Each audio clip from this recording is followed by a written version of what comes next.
Hello there, grade 7 learners! Welcome to another fun and exciting adventure together.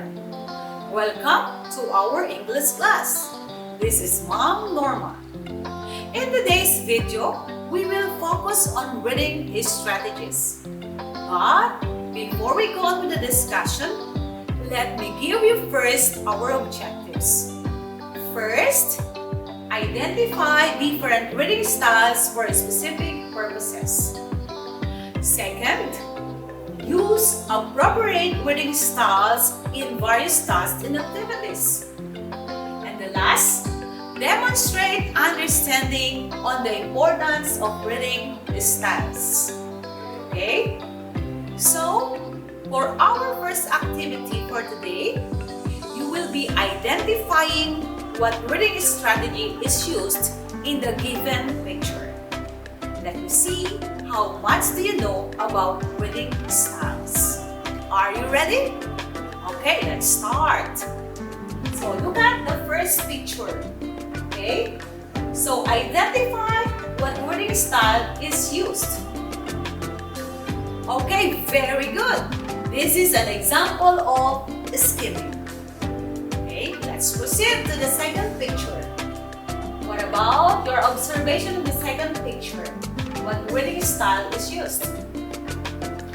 Excellent! This is an example of scanning. Okay? And the third one, look at the picture. Observe what reading strategy is used. Anybody? Very good! This is an example of intensive reading. Okay? And we have the last one. The last picture. What reading style is this? Yes! That's good! This is an extensive reading style. Okay? So now, you have already the idea of what are the reading styles. So now let's proceed. What is reading? Reading is fun. It allows you to know what you need to know. It takes you to a place you've never been and let you meet people. Through reading, you get to travel and see the wonders of the Philippines. You see, we are just simply reading, but you are traveling. You are comprehending and you are communicating at the same time. Reading also increases your vocabulary, raises self-esteem, and builds communication skills. Therefore, it is important for you to know the different reading styles. Reading styles include skimming, scanning, intensive reading, and extensive reading. Okay, let me discuss it one by one. Okay? Let us have first the skimming. Skimming is used to quickly gather the most important information or just getting the main idea of the text. This style is used to get an overview of the material before reading it closely. And let me give you an example of skimming. So, let us read this article and then afterwards we will do the skimming. So, the importance of waste management. Waste management is important as it saves the environment from the toxic effects of inorganic and biodegradable elements present in waste. Mismanagement or waste can cause water contamination, soil erosion, and air contamination. Waste can be recycled if collected and managed efficiently.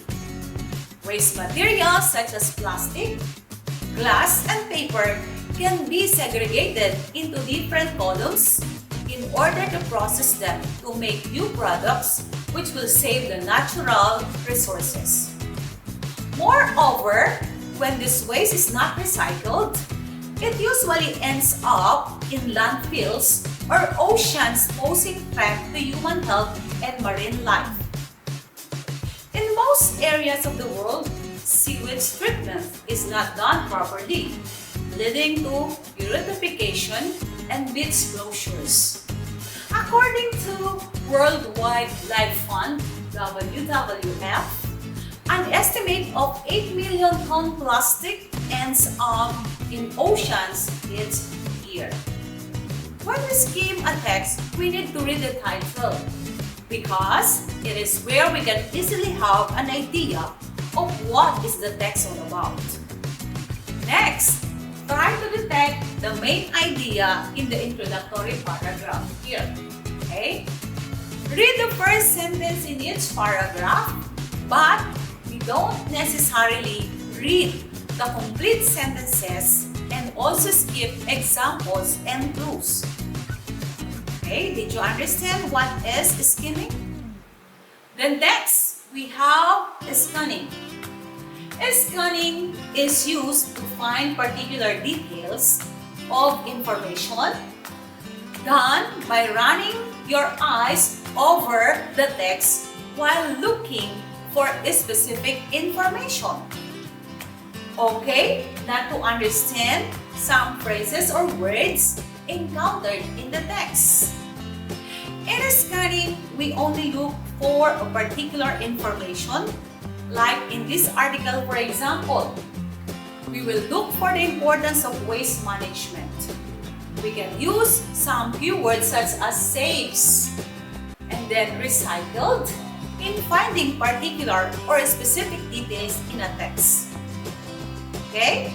So we have found out the word saves and recycled as the important words we use in scanning.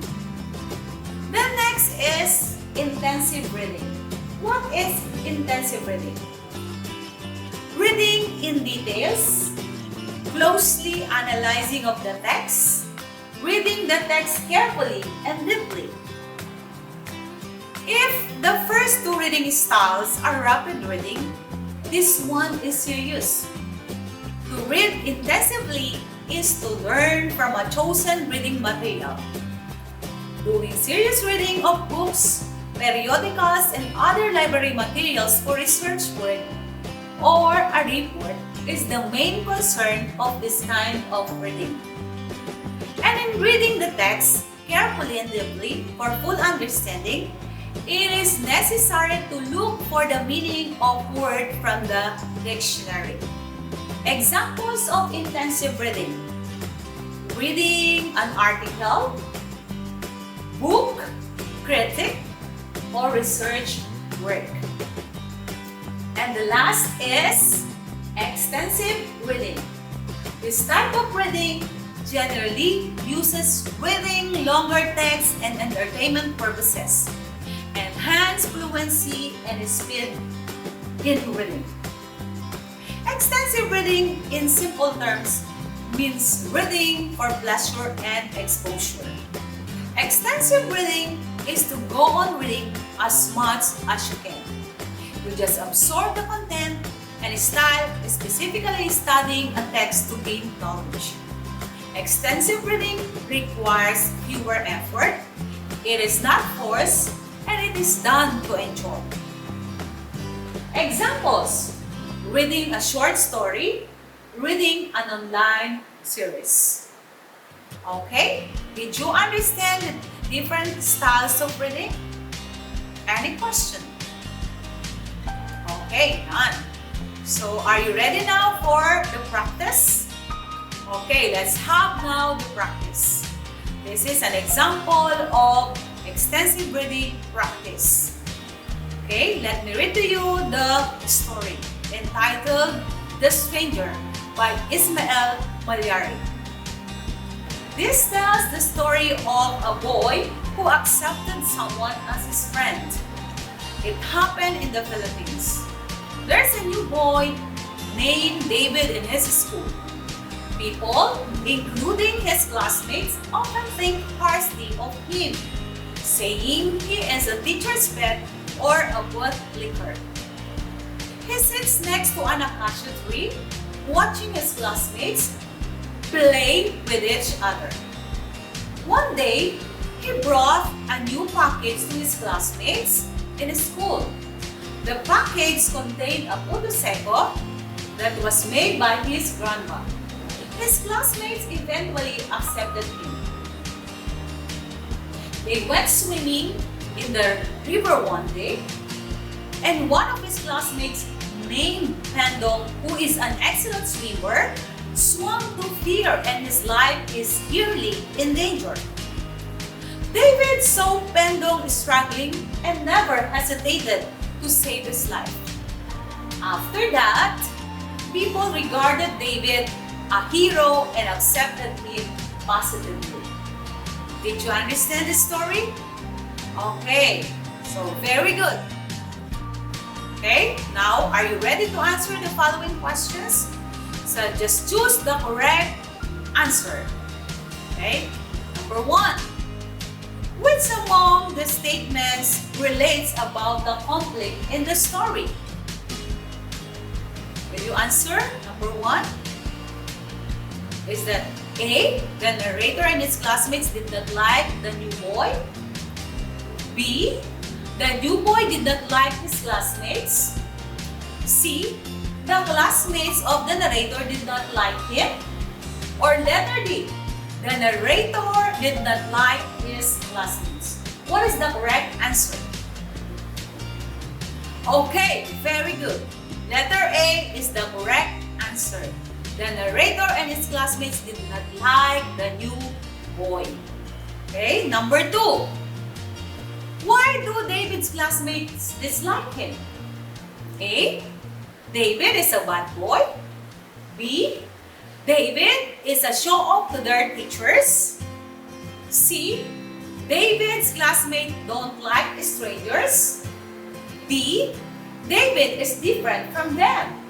Okay, will you give the correct answer? Excellent! C is the correct answer.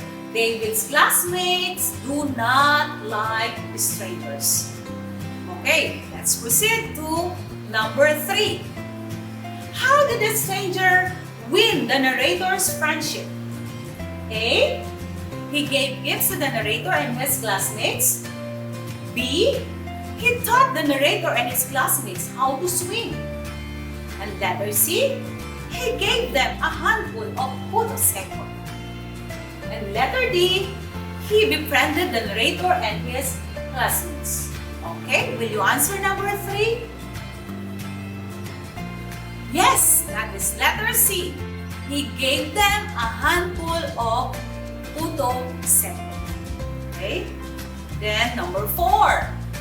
The statements below are ways in building a friendly relationship based on the story, except letter A, ignore the people who badly treated you. Letter B, understand other people and try to reach out. Then letter C, communicate with them politely. And letter D, help them change and grow. Okay, what's the correct answer? Yes, it's letter A. Very good. Ignore the people who badly treated you. Then, let's proceed to another activity. Choose the letter of the correct answer. Number 1. Searching for the meaning word befriended in a dictionary is an example of what? Letter A is skimming. Letter B is scanning. Letter C, intensive reading. And letter D is extensive reading. Okay, very good. The answer is intensive reading. Okay? Then number 2. Skimming techniques include what? A, reading longer text for pleasure. B, looking for the main ideas of an article. C, taking time to understand the whole text. And letter D, looking for specific words, phrases, names, dates, or places. Okay, What's the answer? Yes, it's letter B. Looking for the main ideas of an article. Very good. Number 3. Anna is not scanning the text effectively when she blank. A. Read blocks of words. B. Read every word in a text. Letter C. Know what they are looking for. And letter D. Look for content words or visual clues. What's the answer? Yes, it's letter B. Excellent. Read every word in a text. Okay, then, fourth question. Extensive reading helps you to blank. A. Look for the meaning of the word. B. Find a particular piece of information. C. Work out the main ideas of a text without having to read it all. D. Obtain a general understanding of a subject and includes reading longer texts per classroom. Okay, will you answer number 4? What's the correct answer? Yes, very good. That's letter D. Obtain a general understanding of a subject and includes reading longer texts for classroom. And the last one is, which of the following strategies would you use to determine the theme of a poem? Okay? Letter A is skimming. B is scanning. Letter C, intensive reading. And letter D, extensive reading. What reading style will be used? Okay? To find out the theme of a poem. Yes, it's letter A, is skimming. Very good, class. Did you get everything? I hope you got perfect score. Any question? Okay, so class, that ends our session. Thank you, and I hope you enjoyed learning.